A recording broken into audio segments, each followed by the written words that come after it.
Hello guys, welcome back. பொதுவாக நம்ம YouTube சேனலில் தனியார் நிறுவனத்திலிருந்து நோட்டிஃபிகேஷன் ஏதாவது ரிலீஸ் பண்ணியிருந்தாங்கன்னா அதை எஜுகேஷன் பர்பஸ்க்காக உள்ள என்ன கண்டென்ட் இருக்குது அப்படிங்கிற கண்ணோட்டத்தில் நம்ம பார்ப்போம். அதே மாதிரி இன்றைக்கான ஒரு நோட்டிஃபிகேஷன் ரிலீஸ் பண்ணியிருக்காங்க. அதில் மெயில் அண்ட் ஃபீமேல் கேண்டிடேட்டுக்கான நோட்டிஃபிகேஷன் அப்படிங்கிறத முதலே கொடுத்துட்டாங்க. இதை தொடர்ந்து கம்பெனிஸ் அண்ட் லொக்கேஷன் அப்படிங்கிறதுல என்ன கொடுத்துருக்காங்கன்னா ZF Rohne automotive India private limited, Singaperumal கோவில், சென்னை கிட்டே இருக்குது அப்படிங்கிறத கொடுத்துருக்காங்க. ஃபீமேல் ஒன்லி அப்படிங்கிறத இந்த நிறுவனத்தில் கேட்டிருக்காங்க.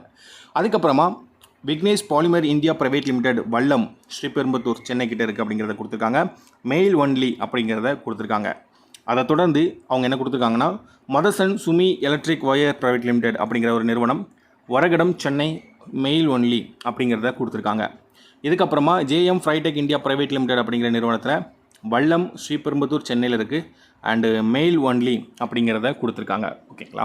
ஸோ இந்தந்த கம்பெனி, இந்தந்த லொக்கேஷன், இந்தந்த லொக்கேஷன், இந்த ஆண்களா பெண்களா அப்படிங்கிறத கொடுத்துருக்காங்க. பார்த்தீங்கன்னா தெளிவாக தெரியுது. அண்டு ஓவராலாக பார்க்கும்போது மெயில் ஃபீமேல் ரெண்டு பேருமே அப்படியே விண்ணப்பிக்கலாம் அப்படிங்கிறத கொடுத்துருக்காங்க. வீடியோ பார்த்துட்டு இருக்கிற ஆண்கள் பெண்கள் வீடியோ பார்த்துருந்தீங்கன்னா புதுசாக பார்த்தீங்கன்னா சப்ஸ்கிரைப் பண்ணிக்கோங்க. இந்த மாதிரி ரெகுலராக சென்னையில் நோட்டிஃபிகேஷன் வேணும்னு ஆசைப்பட்டீங்கன்னா சென்னை ஜாப்ஸ்னு மறக்காமல் கமெண்ட் பண்ணுங்கள். ஓகே. அதுக்கப்புறமா குவாலிஃபிகேஷனில் 10th 12th ITI diploma any degree BE அப்படிங்கிறத கொடுத்துருக்காங்க. 10ஆம் வகுப்பு படித்தவங்க அந்த படிப்பை வச்சு விண்ணப்பிப்பாங்க.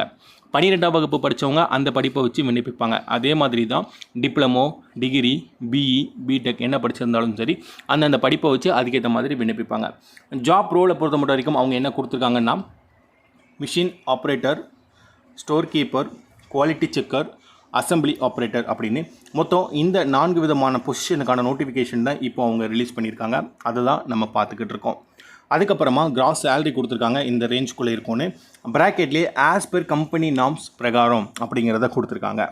அதுக்கப்புறமா ஒர்க் டீட்டெயில் வந்து கொடுத்துருக்காங்க. என்னென்னா டியூட்டி ஹவர்ஸ் 8 ஹவர்ஸ் வந்து இருக்கும் அப்படிங்கிறத கொடுத்துருக்காங்க. ரொட்டேஷனல் ஷிஃப்ட் அப்படிங்கிறத கொடுத்துருக்காங்க. சண்டே வீக் ஆஃப் அப்படிங்கிறத கொடுத்துருக்காங்க. இதுக்கப்புறமா பெனிஃபிட் என்னென்ன ப்ரொவைட் பண்ணுறாங்க அப்படிங்கிறத கொடுத்துருக்காங்க. பெனிஃபிட்டை பொறுத்த மட்டும் வரைக்கும் யூனிஃபார்ம் அண்டு ஷூ அப்படிங்கிறத கொடுத்துருக்காங்க. ரூம் ஃபெசிலிட்டி, ஃப்ரீ டிரான்ஸ்போர்ட்டேஷன் கொடுத்துருக்காங்க.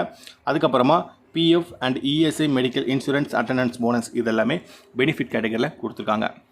ஸோ நண்பா, இப்போ நம்ம பார்த்த இந்த ஜாப் நோட்டிஃபிகேஷன் உங்களுக்கு எந்த அளவுக்கு பயனுள்ளதாக இருந்துச்சு அப்படிங்கிறத நீங்கள் மறக்காமல் கமெண்ட் பண்ணுங்கள்.